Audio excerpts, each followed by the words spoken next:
Now, on Queer News Tonight, Radical Right says deep state is in sports. Now, the crazy story of Taylor Swift trying to destroy America? Rustin's Coleman Domingo embarrassed as Oprah learns of his wild impersonation on the Big Gay Sketch Show, and a rare clip of him in drag as Maya Angelou.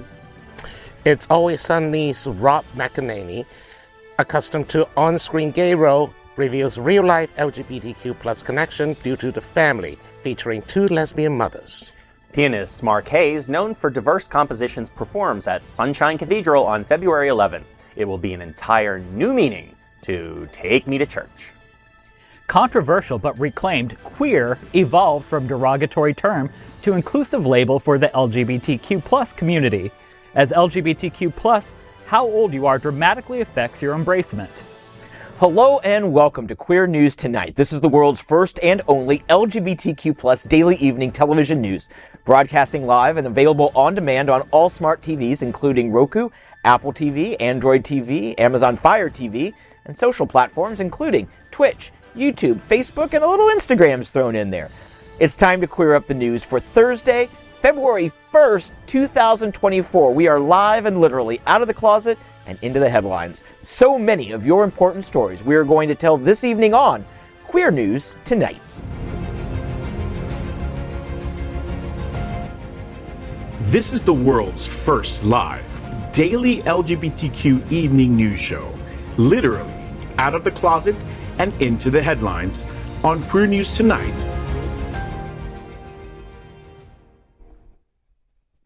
I'm out South Florida senior reporter John Hayden. This evening we bring you the news of and perspective representing the LGBTQ plus community from South Florida, America, and across the planet. This is the world's first and only unedited live LGBTQ plus evening news show. Whatever happens unique in LGBTQ plus news, you will see it and hear it. Hotspots Magazine Happening Out Television Network is a nonprofit 501c3 media company in the same model of PBS and NPR, but designed for the LGBTQ plus community. Our mission? To support the 10 pillars of our LGBTQ plus community. We want to inform and educate the key issues of our Black community, Latino, lesbians and queer women, trans, students, youth, seniors, HIV/AIDS healthcare, business, social justice, and faith. Help us support our community. We are part of one of the largest LGBTQ plus media companies in America, Hotspots Magazine and Happening Out Television Network. In 2024, our magazine is celebrating 40 years of the LGBTQ plus experience, and our television, news, talk, and entertainment shows support our mission to educate the LGBTQ plus and broader community. All right, the weekend is here, but before we go on the break, we need to go ahead and meet our panel. Up first, Dr. Ty Hauser, a professor of English and Humanities at Broward College. He also teaches at the College of Business at FAU. He served as a visiting professor at colleges in Bolivia, Brazil, China, India, Spain, and Brooklyn, right? Sure, why not? Okay. And he brings an international point of view. Ty owns Linden Bridge, an educational experience company. Welcome back. Always good to be here, John. I'm liking this panel. I know. I think we're going to have a little fun tonight. Handsome gentlemen. Thank you. Up next, Greg Shapiro. His ninth book, Refrain in Light, was selected for the Poetry Mutual 10 Best Poetry Books of 2023. It was. His entertainment coverage includes celebrity interviews and runs in a variety of print and online publications. Welcome back, Greg. Well, I'm so happy to be back with this foxy panel. I see the theme. What does the fox say? Well, we're going to find out. Up next, Dr. Bobby Hune, a certified civil and family mediator and founder of BH Conflict Resolution Services. Originally from Hong Kong and having grown up around the world, he offers a queer global perspective on current events. Welcome back, Bobby. Hey, how are you doing? I'm good. Today's panel is sexy. Just want to say that. We brought it back. Yeah. Yes, we did. And we're not apologizing to anyone. And finally, let's welcome Ryan Hurst. He is the Director of Individual Giving for the National LGBTQ Plus Task Force. Born in 1973, is one of... Oh my God. Oh, I'm so sorry. I'm so sorry. Founded in 1973, the Task Force is one of America's leading social justice organizations, and they will host one of the world's great events at Winter Party Festival in Miami Beach later this month. It kicks off on February 28th and runs through March 5th. So what's happening with Winter Party? Well, first, I'm going to get you for that, Jeff. Winter Party is over 30 years old. It's an incredible week-long celebration of being queer, being LGBTQ, and that is so important right now in these times, especially here in Florida. It's also a very important fundraiser for the South Florida LGBTQ community. A significant portion of the money raised at Winter Party is donated right back here to our community to support local nonprofit organizations. Tickets and passes are on sale right now. Sweet. Entertainment? So many amazing DJs from all over the world.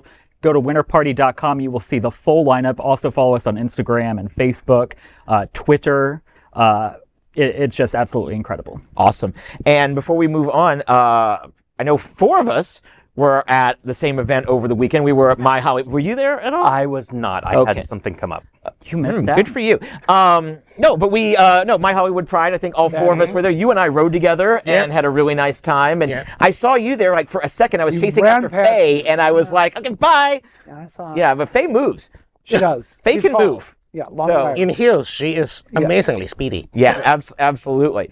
All right, well, let's get on with the show, because we are the reporters for Queer News Tonight. And this evening, we begin with the queer headlines. The LGBTQ plus community in South Florida and across America is diverse. Our community around the world is vast. And here are the bullet points of the queer news for Thursday, February 1st, 2024. And we begin by queering up sports. Conservatives are alarmed by Taylor Swift, the Super Bowl, and LGBTQ+. The prevailing paranoid mindset within the radical right and evangelical circles came to the forefront this week after the Kansas City Chiefs beat the Baltimore Ravens in the AFC Championship. Afterwards, a segment of the assertive male TV audience collectively conjured up a pervasive deep state threat, even within the rugged world of team sports. Notably, the perceived threat isn't male, but female, as evidenced by an on-field kiss after the game between Taylor Swift and Travis Kelce.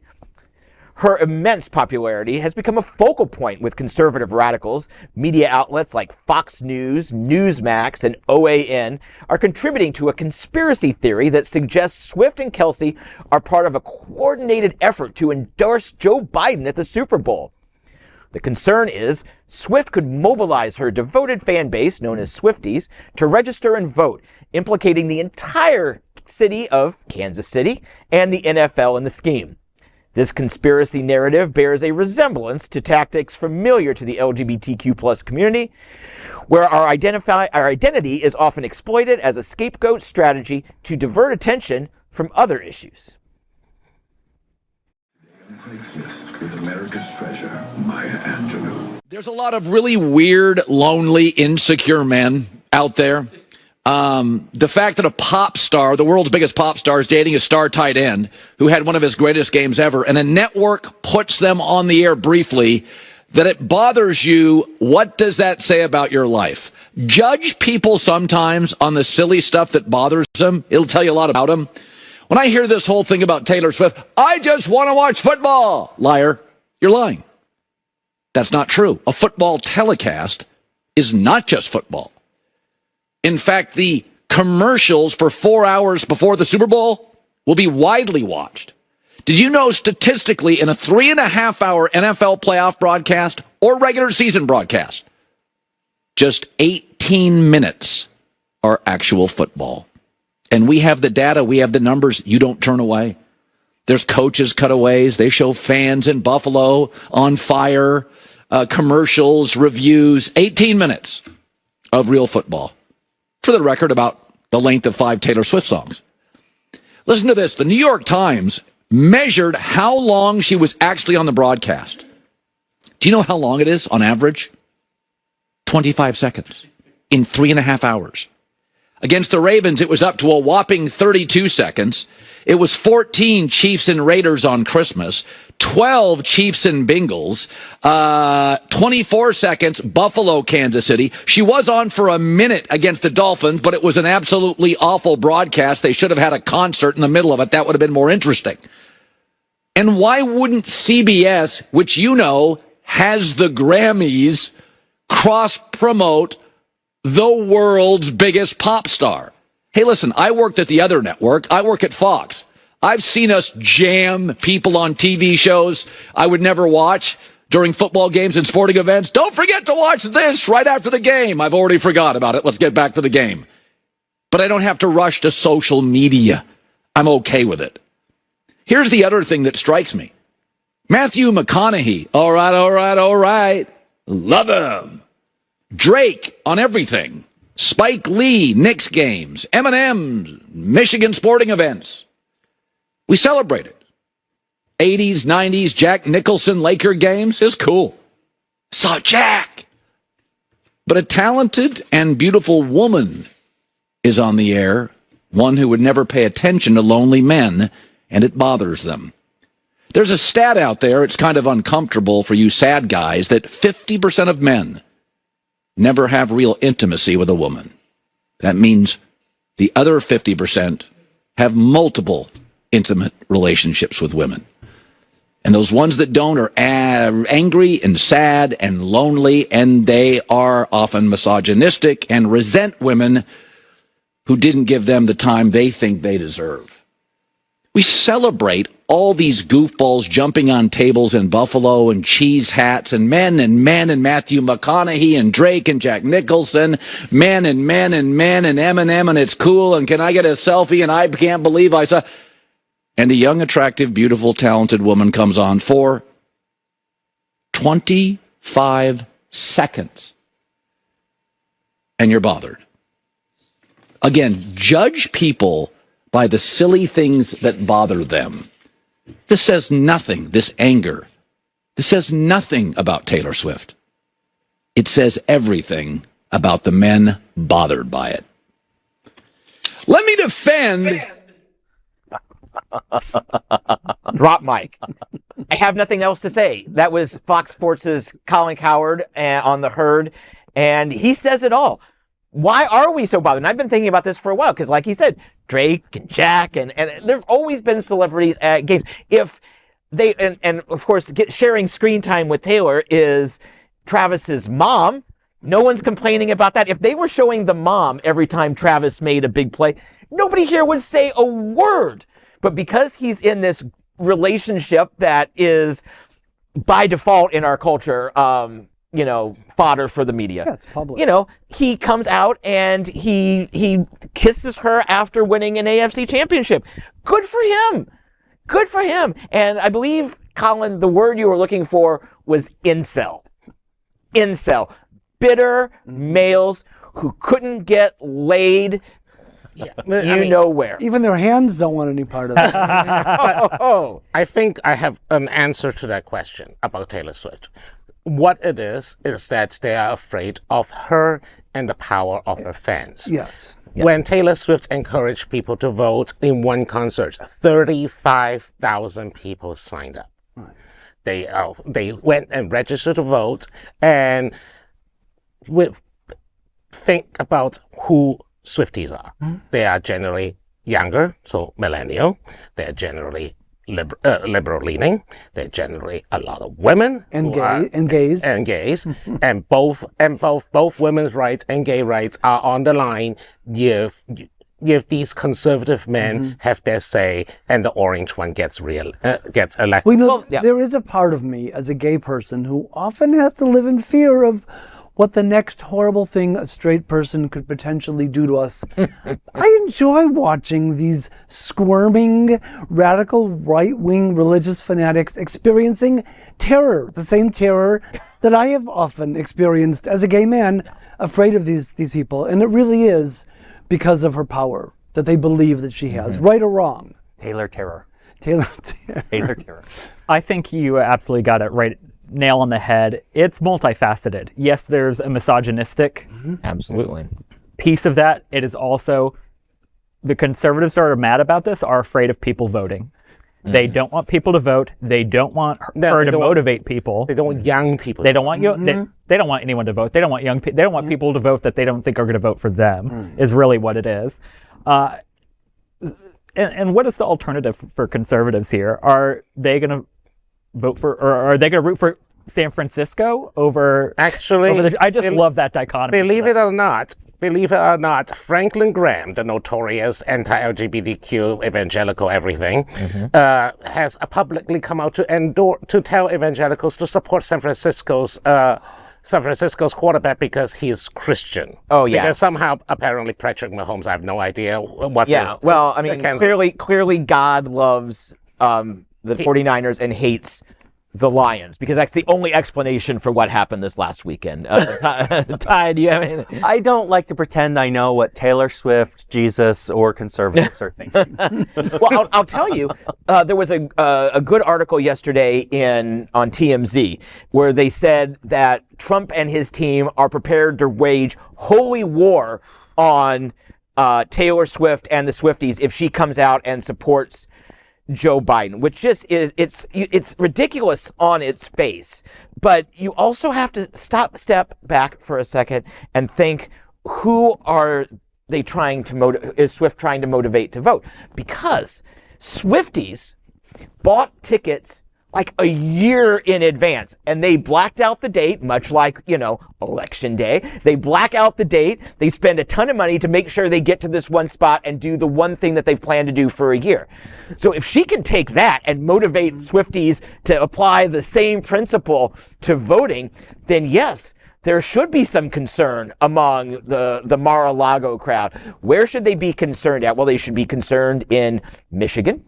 They should be concerned in central Pennsylvania, which is very red, but if you don't carry it by it, if it's not red enough, you'll lose Pennsylvania. Those are the types of places that they need to be concerned about. Outside of Las Vegas, it's red, but if it's not red enough, the Republicans lose. They know this, and they're going to put Taylor Swift up there as a boogeyman, and I have a feeling that is going to work about as well as DeSantis making Mickey Mouse the boogeyman. Spoiler alert, it doesn't. Yeah, that's right. Now, let's queer up drag culture. Rare clip of Oscar nominee Coleman Domingo in drag on Big Gay Sketch Show. Out Rustin star Coleman Domingo revealed to Jimmy Kimmel that he was mortified when Oprah Winfrey found out about the wild, sexy impersonation of her that he did on television. Domingo said that he portrayed a comedic version of Oprah in a really weird, dark, crazy, highly sexually charged sketch that appeared on Logo's The Big Gay Sketch Show, years before the actor's current gig on the HBO Max hit Euphoria and his Oscar nomination for playing Bayard Rustin in the Netflix movie. Looking back on the Big Gay Sketch Show, which he starred in along with Kate McKinnon from 2007 to 2010, Domingo recalled the show as being a tentpole for Logo, alongside the early seasons of RuPaul's Drag Race. Domingo revealed that he was mortified to learn from mutual friend Lee Daniels that Oprah was aware of the sketch, adding that at some point, dressed as Oprah in the sketch, he had a ball gag in his mouth, was having crazy sex and doing weird things. Domingo says he was instantly afraid and went on to confess that every time he sees her, because he's actually become very friendly with Oprah, he always feels like she looks towards him like, I know what you did. Queer News Tonight went back to see some of Domingo's drag work and found this rare clip of him playing Maya Angelou. Craigslist with America's treasure, Maya Angelou. Hello, I'm Maya Angelou, lion tamer of your soul. Today's passage is dated June 4th from the for sale section of Craigslist. Snow Bunny coming to town for one night, offering up lines of fresh white powder. Call at 420 if you're interested in partying with Tina. Don't slip on the black tar unless you want to feel the ecstasy of the white pony. Easy hotel pickup. This has been Today on Craigslist with America's Treasure, Maya Angelou. Well, I sincerely hope that my mentioning this on the show the other night was that the Maya Angelou impression was hopefully the inspiration for this longer story about it, because he is, I gotta tell you, Coleman Domingo is the very definition of versatility. He's a brilliant dramatic actor, and if you've ever seen any of the seasons, just 2 of them, of the Big Gay Sketch Show, you know that he's also a comic genius, and he's all wrapped up in one handsome package. Speaking of versatility in a ball gag is Ryan. Oh, you stepped on me. You stepped on it. Oh my gosh. Okay, I'm gonna leave Coleman Domingo's versatility alone, and my alleged versatility alone, and just say, first, I had no idea he was on Big Gay Sketch Show. My first experience with him was on Fear the Walking Dead, which he played such a badass in. You don't think that was badass? Maya Angelou reading Craigslist? Oh my God. I remember. Do you guys Craigslist personals, like, hilarious? I would pay all day to see Maya Angelou read that off every day. I can't imagine what it would be like to stand in front of Maya Angelou or Oprah and have them have seen me parody them. Yeah. What a terrible feeling that would be. Fear the Oprah. Yeah. Oh, God. I mean, can you imagine being in front of Oprah? I feel like it's like worse than being in front of like British royalty. It's like, what am I going to say? Yeah, well, I think Oprah has more money than British royalty, and her houses are probably nicer. Yeah. But no, I mean, okay, first off, Oprah knows all. Right. I just thought about making an Oprah joke, and she already knows that. She knew the punch. Because she just knows all. And it's a little bit of a humble brag, like, oh yeah, I've become friends with her. Oh yeah. Yeah. No, trust me, you're not friends with Oprah. She makes everybody feel like she's their friend. But you're not. Gail, apparently Lee Daniels probably. Stedman. Lee Daniels. They're friends. Hi, Steady. Yeah, those are your friends. But look, if you're getting serious FaceTime with Oprah Coleman, God bless you. But we need to make this like a recurring segment. Old Big Gay Sketch Show. Oh my God, Kate McKinnon. Yeah. Nicole Payon, an amazing lineup. Yeah, McGovern. I'm sending the concept to rights and clearances to see if we can make. Do we have that department? Coleman Domingo should send Oprah the ball gag for her birthday. Oh, sign it. Sign it. Yeah. Sign it. Send it to her. Sign it. Yes, absolutely. Awesome. All right, next, we're going to queer up entertainment. Welcome to Wrexham's Rob McElhenney talks about being raised by 2 gay mothers, a gift. Rob McElhenney, known for portraying a gay character on It's Always Sunny in Philadelphia, shares that in real life, he's always been connected to the gay community through his family. Following his mother, Helena McElhenney's coming out as a lesbian, she and Rob's father went through a divorce, leading to the formation of a new family with 2 mothers. In a 2021 interview with GLAAD, Helena reminisced about meeting her now wife, Mary Taylor, almost 4 decades ago.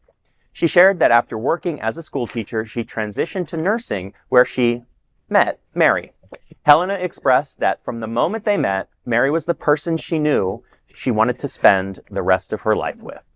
Rob, who has 2 brothers that are gay, emphasizes that he has been part of the gay community since childhood, highlighting the diverse and inclusive nature of his family. I'm going to be honest, I stopped watching It's Always Sunny a while ago. I didn't know that he came out in the show, which I think is fantastic. I always sort of felt like he was going to. And second, that thirst trap? Are you kidding me? Can we Can we bring that back? The thirst trap kick back, Steve? This is just for our own delight. Thank you. Yes, Thank you. Can we just use this as our visuals for the remaining stories of the show? Wait, no, I mean, sure, he's in Always Sunny in Philadelphia, but he should be in L.A. at the Abbey. Thong. Bum, bum, bum. In a thong. No. I want to find his gay brother's Instagrams and follow them. That one that they in the family picture, cute. Wow. I need to see the other one. Are they Serious? single? I wish I knew my Instagram handle off the top of my head. I'd say follow me.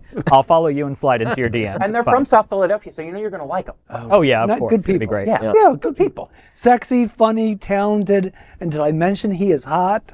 He is just, he's a welcome ally, and we'd be grateful to have him on our side. Yeah, and I'm glad that he talks so openly about it. You know, this isn't the first time he's referenced this, but it's always a good thing to remind us that we do have allies. If you haven't watched Welcome to Wrexham, and I know Greg hasn't because he doesn't do sports ball, but it's not really a show about sports. It's about the community, a small town, a small community's team, in this case, in this instance, soccer, football, what it can do to a town, how it brings them together, how they can revel in the misery of losing and be all the better for it because they've done it collectively. And Rob and Ryan Reynolds, who also is abolitious, just for the record, they came in, they bought the team, and they're in it. Most of their stuff is shot in L.A.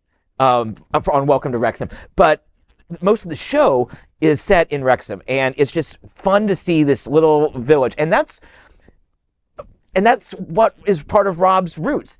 You know, welcoming, inclusion, the people that get overlooked, the LGBTQ moms, the town that gets overlooked, little Wrexham. This is all a wonderful allegory for his life and for how he treats his family, and therefore how he treats his fans and even people who aren't his fans. He's a really good guy, and you know, I think they should do, when they do Welcome to Wrexham season 3, they should do a press junket. I'm here for you, baby. Do you know, I hear that Gainesville and the Gators have the same sort of dynamic in reveling in the loss. Yeah, how was the bowl? You know, I don't even remember the bowl, you know. Well, I think it was against the Georgia Bulldogs, and I think it was 70. I vaguely remember. I think it was 78 to -4. I vaguely remember this. I'm not sure. They took points away from Florida We're State. going to have to go and check back the tape. All right? Girls, stay off the sports talk. What are they talking No idea about? talking about. All right, Bobby, continue. Balls. Take us out of Get this. more entertainment. More All entertainment. right, let's now talk about queer entertainment.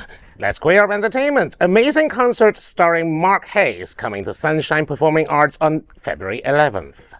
Mark Hayes was raised in a creative musical environment, beginning piano lessons at age 10 and developing his improvisational skills at an early age. He has a special show at the Sunshine Cathedral Center for the Performing Arts on Sunday, February 11th. Hayes' music is found in the music libraries of churches and universities around the world.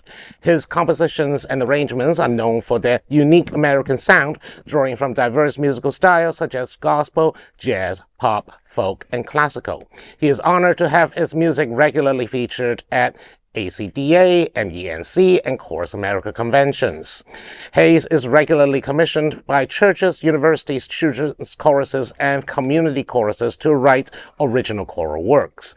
The Grammy Award-winning Kansas City Chorale recorded Hayes for the chorus and orchestra. He has recorded over 25 solo piano recordings ranging from jazz to classical to gospel, and is a favorite arranger of church pianists throughout the globe.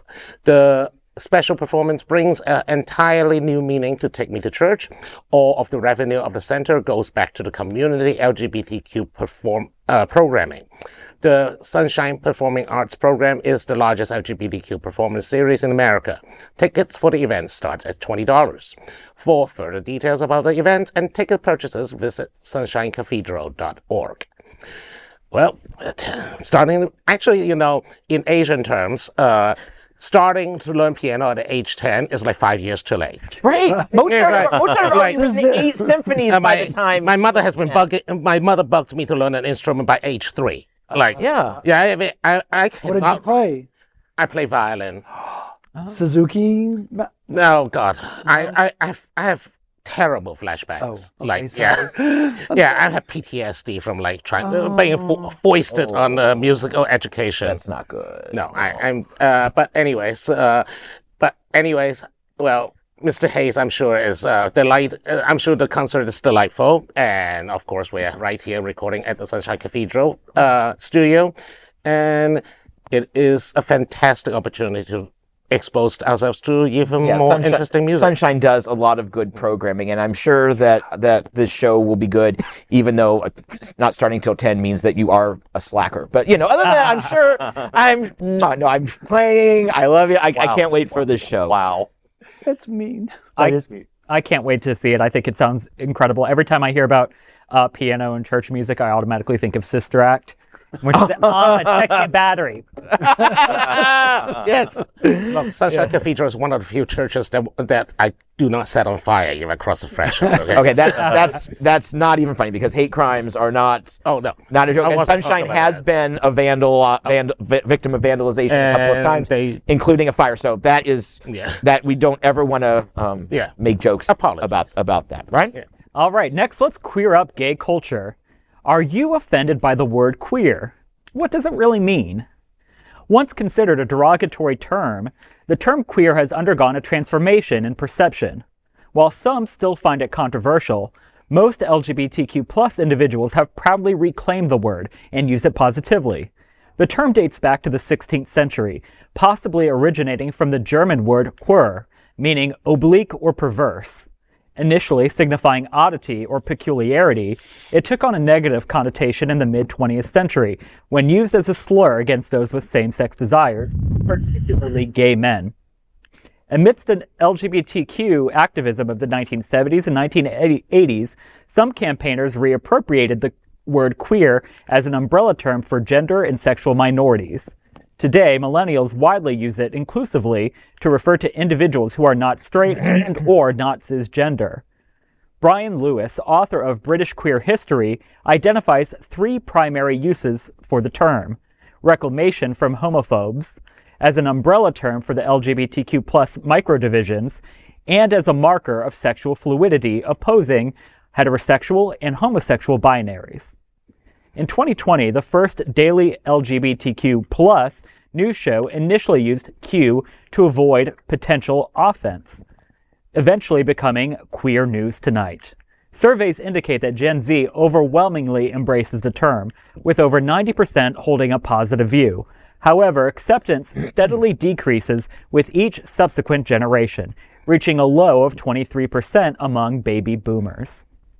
So I am someone who had to come around to the term queer. I grew up, I knew I was gay frankly, in elementary school, growing up in a suburb of Atlanta, Georgia.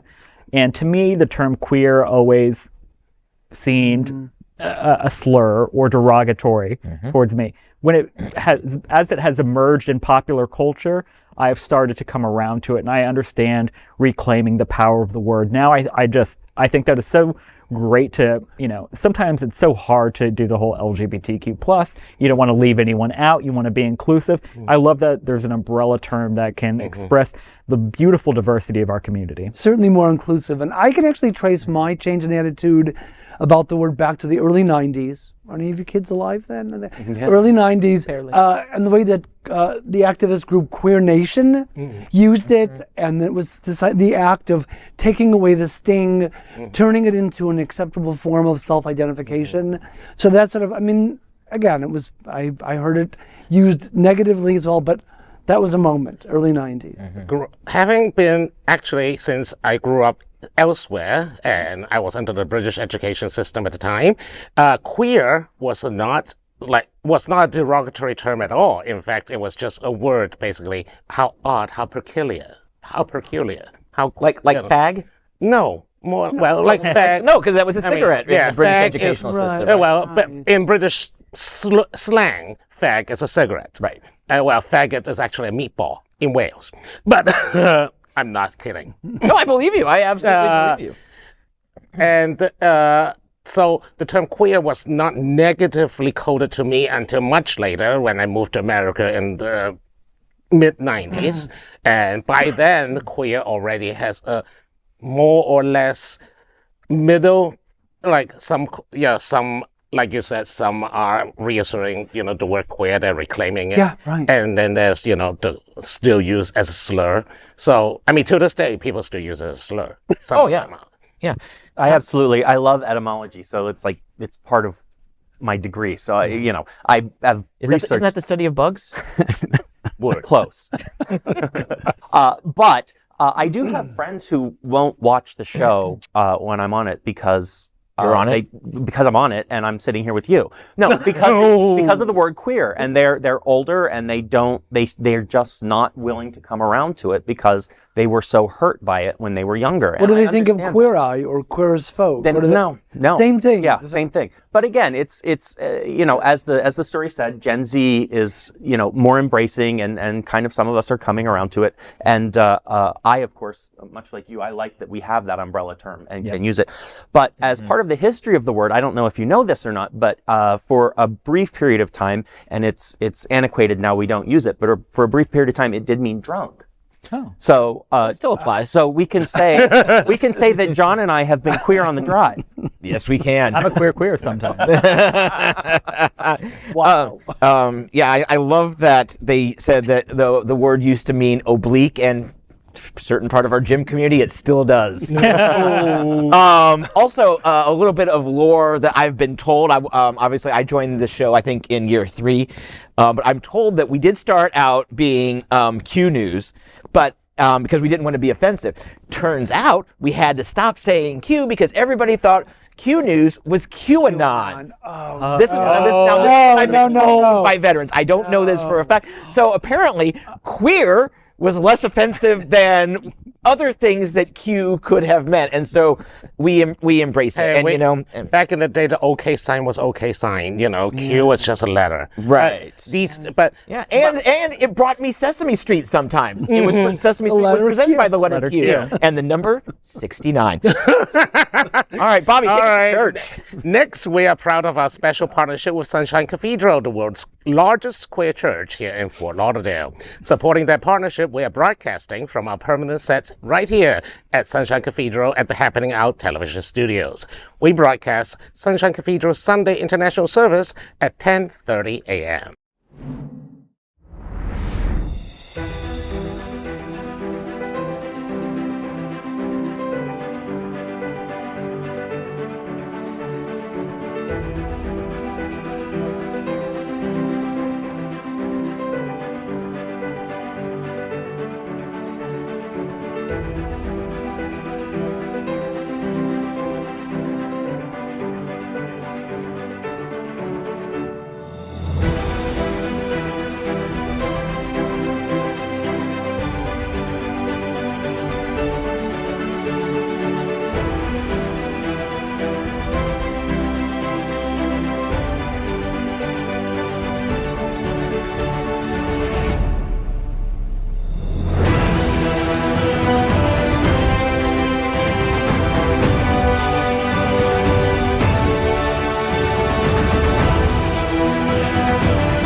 Finally tonight, we have our special brief headlines of the day in a segment we call LGBTQ plus 1 Minute News. LGBTQ plus 1 minute news. Let's queer up religion.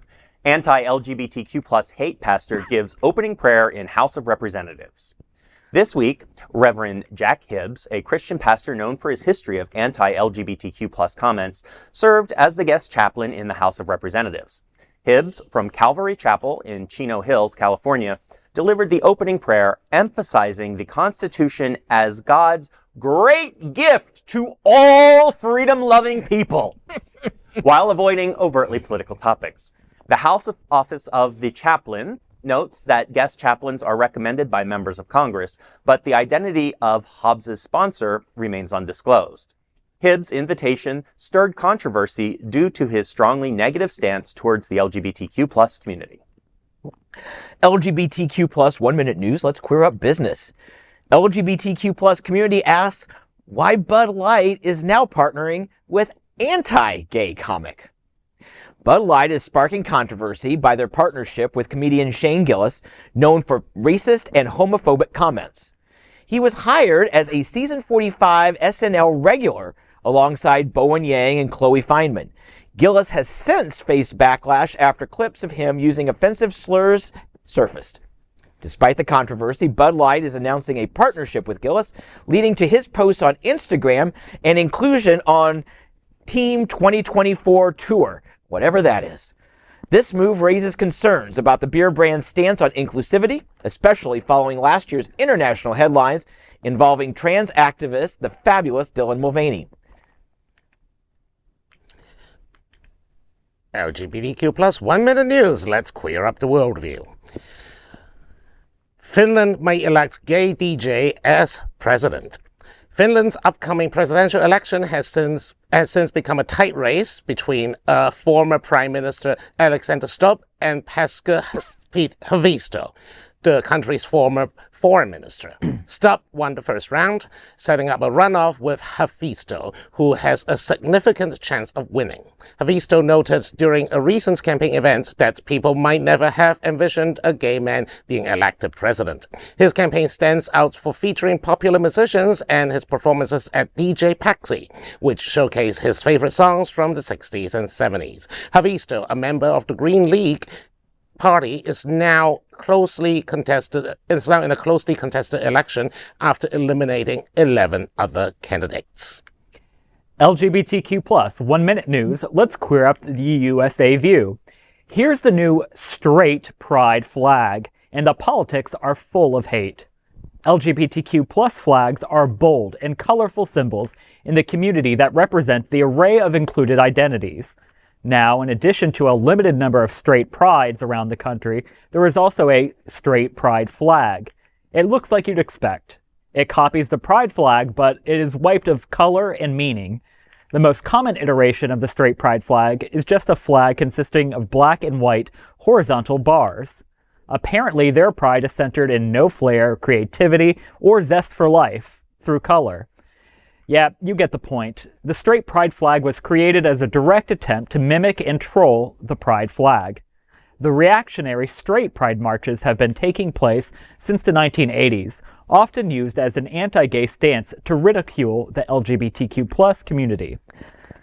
Well, that is today's news for the LGBTQ plus community on the world's first and still only daily LGBTQ plus evening news show. If our community is important to you, share this news with your friends and family. Are you, like most of America, part of our very large television audience watching this live LGBTQ plus news broadcast right now on Roku, Apple TV, Android TV, and Amazon Fire TV? Queer News Tonight is the only live LGBTQ plus digital television show in the world that is out of the closet and into the headlines. We need your support. If our community is to grow, we must tell our stories and bring them to the attention of the broader world. This is the only place in the world that tells these types of LGBTQ plus stories in motion and sound. That is the passion of Hotspots magazine, happening on our television network, and Queer News Tonight. I'm John Hayden, and on behalf of these LGBTQ plus reporters, the anchors of Queer News Tonight, including Dr. Ty Hauser, Dr. Greg Shapiro, Dr. Bobby Hune, and Ryan Hurst. I'm a doctor too. We will see you daily at 8 p.m. And to our LGBTQ plus world, we wish you a very good weekend and a very good night. Good night.